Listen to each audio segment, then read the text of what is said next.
Hello दोस्तों, आज के हम इस वीडियो में सीजी व्यापम के द्वारा आदिम जाति तथा अनुसूचित जाति विकास नवा रायपुर छत्तीसगढ़ के अंतर्गत छात्रावास अधीक्षक आप यहाँ से देख सकते हैं। ठीक है, यह नोटिफिकेशन जारी किया हुआ है। छात्रावास अधीक्षक श्रेणी द भर्ती के संबंध में सूचना है। ठीक है दोस्तों, सभी को नमस्ते। आज के हम इस वीडियो में इससे संबंधित छात्रावास अधीक्षक श्रेणी द के संबंधित पूरी डिटेल इस वीडियो में बताने वाले हैं। ठीक है, आप भी यदि इस वैकेंसी का फॉर्म भरने वाले हैं तो आप इस वीडियो में पूरी जानकारी प्राप्त कर सकते हैं। आपको पूरी जानकारी बता दिया जाएगा, इसमें क्या क्या शर्तें हैं। ठीक है, फॉर्म भरने के लिए क्या क्या कंडीशन होना चाहिए, क्या क्वालिफिकेशन होना चाहिए, ये सब हम इस वीडियो में बताने वाले हैं। ठीक है, यहाँ 300 पदों के लिए यह वैकेंसी जारी किया हुआ है। आप देख सकते हैं यहाँ से छात्रावास अधीक्षक श्रेणी द के रिक्त पद 300 पदों पर भर्ती परीक्षा के ऑनलाइन आवेदन देने का कार्यक्रम निर्धारित किया गया है। ठीक है, हम आपको इसके पूरे तिथि के बारे में देखते हैं। आप यहाँ पे बॉक्स के अंदर देख सकते हैं, ये ऑनलाइन आवेदन पत्र भरने की प्रारंभिक तिथि है। ठीक है, 1 मार्च 2024 शुक्रवार से शुरू हो चुका है। ठीक है, ये वीडियो शनिवार को बना रहा हूँ। ठीक है, यह एक दिन पहले ही स्टार्ट हो चुका है, 1 मार्च 2024 को स्टार्ट हो चुका है। ठीक है, ऑनलाइन आवेदन पत्र भरने की अंतिम तिथि है इस महीना लास्ट 31 मार्च 2024 रात्रि 11:59 में था, वही लगभग 12 बजे तक का। ठीक, 12 बजने से पहले आप फॉर्म कंप्लीट कर सकते हैं। 31 मार्च तक का दिया हुआ है। ठीक है, त्रुटि सुधर है 1/4/2024 1 अप्रैल से 3 अप्रैल तक का आप ऑनलाइन अगर कुछ भी गलत किए हो तो चेंज या बदल सकते हैं, त्रुटि सुधर सकते हैं। ठीक है, ये 1 अप्रैल से 3 अप्रैल तक का दिया जाएगा, मात्र 3 दिन का समय है। ठीक है, और परीक्षा केंद्र होगा छत्तीसगढ़ के सभी जिला मुख्यालयों में। ठीक है, 32 केंद्र दिया हुआ है आपको। परीक्षा अपने अपने ज़िला में परीक्षा केंद्र मिल जाएगा। ठीक है, दूसरे ज़िले या दूसरे जगह जाने की कोई ज़रूरत नहीं है। हाँ, यदि आप दूसरे जगह रहते हैं तो आप अपने आसपास जो भी एग्ज़ाम सेंटर हैं, डिस्ट्रिक्ट में रहते हैं, दूसरे डिस्ट्रिक्ट में रहते हैं, तो आप वहाँ से एग्ज़ाम दिला सकते हैं, परीक्षा केंद्र वहाँ पर डाल सकते हैं। ठीक है, अब देखते हैं इसके विभागीय विज्ञापन पूरी डिटेल। ठीक है, क्या क्या शर्त रखा हुआ है।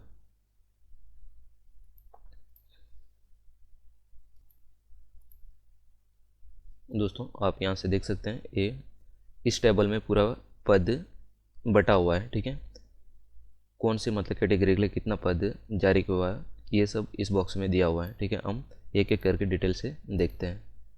सबसे पहले आपको यहाँ पदों का विवरण लिखा हुआ है। ठीक है, उसके बाद लिखा है कुल रिक्तियों की वर्गवार संख्या। ठीक है, यहाँ लिखा है कुल रिक्तियों की वर्गवार संख्या में से केवल छत्तीसगढ़ के स्थानीय निवासी महिलाओं के लिए आरक्षित पद है। ठीक है, ये सिर्फ छत्तीसगढ़ के निवासी महिलाओं के लिए सिर्फ जो पद है नीचे दर्शाया गया है। ठीक है, इसको इस बॉक्स में दिया है भूतपूर्व सैनिक के आरक्षित पद, लास्ट में दिया है कुल रिक्तियों में से निःशक्त जनों के लिए आरक्षित पद। ठीक है, ये विकलांग लोगों के लिए जो पद होता है उसका है। ठीक है, बट यहाँ पे कुछ पद नहीं दिया हुआ है। ठीक है, जो विकलांग होते हैं उनके लिए तो यहाँ कोई पद नहीं दिया गया। अब हम देखते हैं कौन से कैटेगरी के लिए कितना कितना पद यहाँ पे बटा हुआ है। तो इस टेबल में पूरी जानकारी दिया हुआ है, हम एक एक करके डिटेल से देखते हैं। ठीक है, यहाँ पहला नंबर में दिया हुआ है छात्रावास अधीक्षक श्रेणी द। ठीक है, यहाँ पे दिया है अनारक्षित के लिए टोटल 104 पद दिया हुआ है। ठीक है,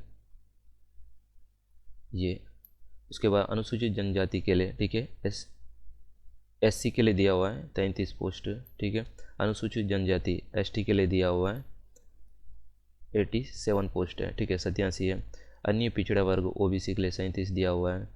उसके बाद निवासी, ठीक है, ये निवासी मतलब छत्तीसगढ़ के महिलाओं के लिए है। ठीक है, अब इसको देखते हैं अनारक्षित जो महिलाएं सामान्य कैटेगरी में आते हैं छत्तीसगढ़ की महिलाएं, ठीक है, उनके लिए 34 दिया हुआ है। एससी अनुसूचित जाति 9 पोस्ट दिया है।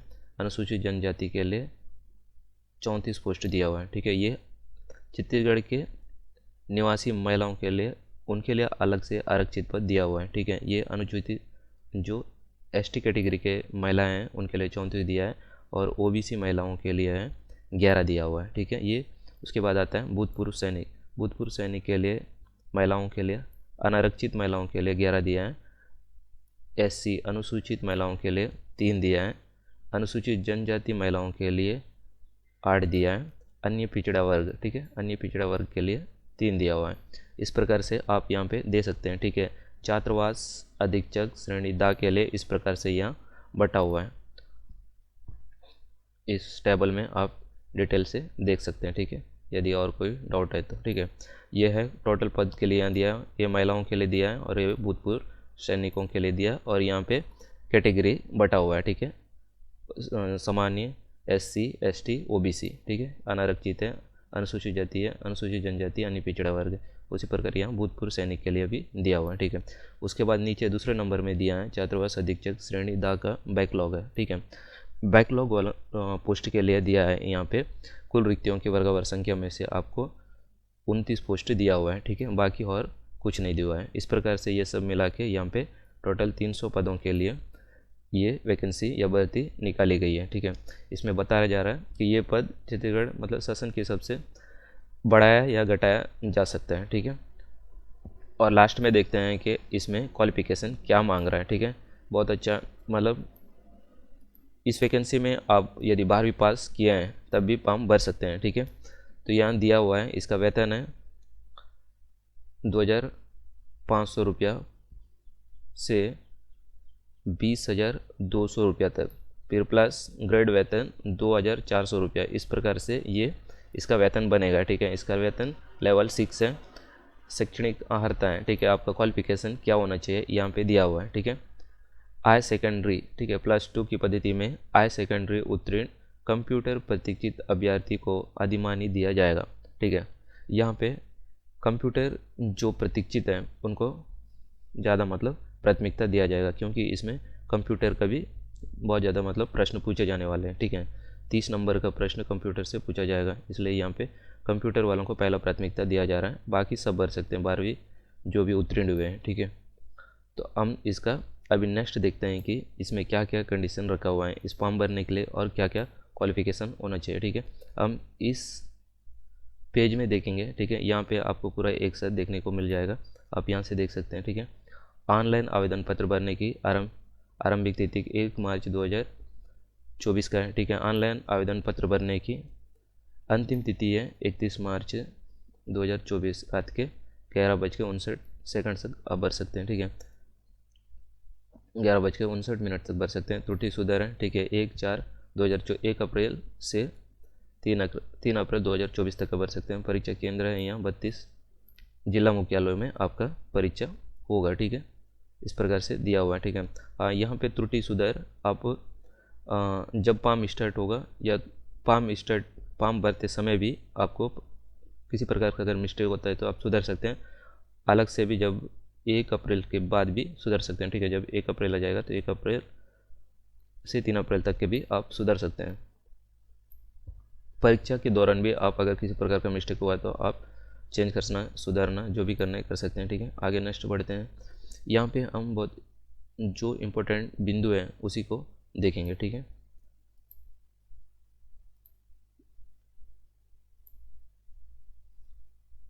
यहाँ नेक्स्ट हम देखने वाले हैं बहुत ही इम्पोर्टेंट, ठीक है। यह नियम व शर्तें दिया हुआ है, ठीक है। क्या क्या शर्तें और नियम होना चाहिए, ठीक है, यहाँ पे बताया गया। पहला बिंदु में या पहला नंबर में, ठीक है, आपको फर्स्ट में आवेदक छत्तीसगढ़ का मूल निवासी होना चाहिए, ठीक है।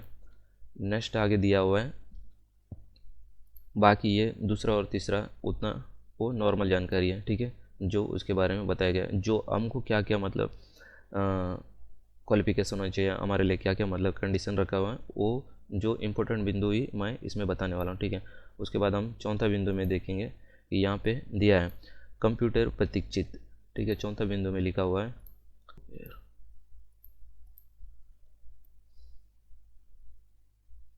दोस्तों, कंप्यूटर प्रशिक्षित अभ्यर्थी को अधिमान्य दिए जाने का आशय यह है कि प्रश्न पत्र के भाग आ कंप्यूटर ज्ञान से संबंधित 30 अंकों का प्रश्न में से 50% अंक प्राप्त करना अनिवार्य होगा। इसमें अर्हता प्राप्त करने वाले अभ्यर्थियों का ही प्रश्न पत्र भाग बा का मूल्यांकन कर आ एवं बा के अंक के आधार पर मेरिट सूची तैयार की जाएगी।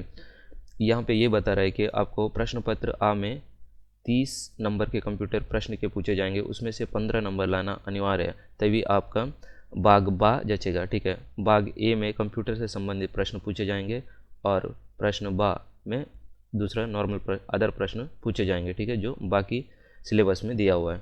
तो इस प्रकार से जब आपका एक प्रश्न पत्र क्वालिफाई होगा तो उसके बाद ही आपका बा प्रश्न पत्र भाग जांचा जाएगा। ठीक है, इस प्रकार से जांचने के बाद दोनों आ बा मिला के अंक के आधार पर ही आपकी मेरिट सूची तैयार की जाएगी, ये बता रहा है आपका चौथा बिंदु में। ठीक है, उसके बाद देखते हैं पांचवा बिंदु में। ये यदि आप सामान्य जाति को छोड़कर SC ST OBC से बिलोंग करते हैं तो आपका जाति प्रमाण पत्र राजस्व विभाग, ठीक है, या सक्षम अनुविभागीय अधिकारी के द्वारा जारी होना चाहिए। ठीक है, उसके बाद दिया है छठवां बिंदु में, आवेदन करने की तिथि को आवेदक के समस्त आवश्यक प्रमाण पत्र जीवित वैध होना अनिवार्य है। आवेदन पत्र भरने के संबंध में आवश्यक सावधानी बरतें, बाद में अभ्यर्थी के द्वारा तिथि विषय वर्ग इत्यादि में परिवर्तन मान्य नहीं होगा। इसमें यह बता रहा है जब आप आवेदन कर रहे हैं तब तक का आपका सभी डॉक्यूमेंट्स पूर्ण रूप से कंप्लीट होना चाहिए। जैसे अभी कोई रनिंग में, अभी हम जब आवेदन पत्र भर रहे हैं तब हमारा कुछ भी मतलब रनिंग में होना चाहिए, रनिंग में हो या मतलब अभी चल रहा हो। ठीक है, जैसे कि हम अभी 12वीं पढ़ रहे हैं तो इसमें क्या ऑनलाइन आवेदन फॉर्म नहीं भर सकते हैं, या फिर ऑनलाइन आवेदन करने से पहले आपका पंजीयन यदि डेट समाप्त हो चुका है, जीवित नहीं है, तो उसको फॉर्म भरने से पहले ही आपका पंजीयन जीवित होना चाहिए। ठीक है, आवेदन पत्र फॉर्म भर लिए, बाद में कुछ दिनों या कुछ टाइम के बाद पंजीयन उसको नहीं करा सकते हैं। ठीक है, इस प्रकार से आपका सब कुछ कंप्लीट होना चाहिए ऑनलाइन आवेदन पत्र भरने की तिथि से। ठीक है, इस प्रकार से बता रहा है सभी मतलब वैध होना चाहिए। ठीक है, ऐसा नहीं है कि आप ऑनलाइन आवेदन पत्र फॉर्म भर लिए उसके बाद उसको कुछ रिन्यूअल करा रहे हैं तब कंप्लीट हो रहे हैं। ठीक है, इस प्रकार से वैध नहीं होगा। नेक्स्ट आगे बढ़ते हैं, 7वां नंबर में दिया है, बहुत ही इंपॉर्टेंट बिंदु है। इसमें 7वां नंबर में ये दिया है, आयु सीमा दिनांक 1/1/2023 को न्यूनतम 21 वर्ष तथा अधिकतम आयु शासन द्वारा समय समय पर जारी निर्देशों प्रावधान अनुसार होगा। इसमें 1/1/2003 को न्यूनतम 21 वर्ष होना चाहिए। ठीक है, अधिकतम को यहाँ नहीं बताया। नेक्स्ट आगे देखते हैं, जो यहाँ पे हम जो मुख्य इम्पोर्टेंट बिंदु जो हमारे लिए जानना जरूरी है उसी बिंदु को मैं यहाँ पे बता रहा हूँ। ठीक है, उसके बाद 10वें नंबर पे दिया है, चयनित उम्मीदवार को कार्यभार ग्रहण करते समय समस्त प्रमाण पत्रों की मूल प्रतियां प्रस्तुत करना अनिवार्य है। ठीक है, उसके बाद 4वां नंबर में दिया है, चयनित उम्मीदवारों को पुलिस वेरिफिकेशन करने एवं जिला चिकित्सालय के चिकित्सा बोर्ड से स्वास्थ्य फिटनेस प्रमाण पत्र प्रस्तुत करने के पश्चात ही सेवा में लिया जाएगा। ठीक है, 12वां बिंदु में दिया है इसी प्रकार से, यह नियुक्ति पूर्णतः अस्थायी है। ठीक है दोस्तों, इसमें ध्यान दो, यह नियुक्ति पूर्णतः अस्थायी है, अतः नियुक्ति के निर्धारित शर्तों का पालन नहीं होने पर किसी भी समय सेवा समाप्त की जा सकती है। चयनित उम्मीदवारों की नियुक्ति 3 वर्षों की परीक्षा अवधि पर की जा रही है। ठीक है, यह सिर्फ अस्थायी है और 3 वर्षों के अवधि के लिए किया जा रहा है। ठीक है, बाकी उसके बाद ही क्या होगा वो सरकार जाने। ठीक है, उसके बाद 13वां नंबर में देखते हैं, यह भी इम्पोर्टेंट रहेगा, हमारे लिए जानना जरूरी है, आवेदन प्रस्तुत करने की अंतिम तिथि तक निर्धारित सभी योग्यताएं पूर्ण होना चाहिए। उसके पश्चात प्राप्त की गई कोई भी योग्यता को मान्य नहीं दिया जाएगा। यही बात मैं पहले बोल रहा था कि जो भी क्वालिफिकेशन हो गया, पंजीयन हो गया, सब कुछ मतलब अंतिम तिथि के फॉर्म भरने के लास्ट डेट से पहले आपका सब कुछ कंप्लीट होना चाहिए। ठीक है, ऐसा नहीं अब फॉर्म भर दिए हैं, आज लास्ट डेट है, कल मेरा रिजल्ट आने वाला है, तो ऐसा कुछ भी नहीं होगा। ठीक है, आपका मान्यता नहीं होगा, आपका आवेदन पत्र रिजेक्ट कर दिया जाएगा।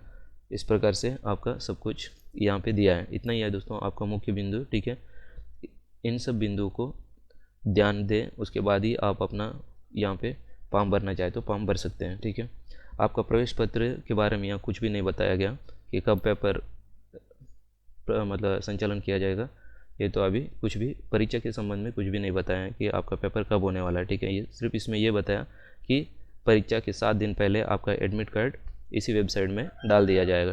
ठीक है, वीडियो में इतना ही है दोस्तों। हम इसके सेकंड भाग में ऑनलाइन फॉर्म कैसे भरेंगे उसके बारे में बताते हैं, ठीक है। वीडियो देखने के लिए धन्यवाद।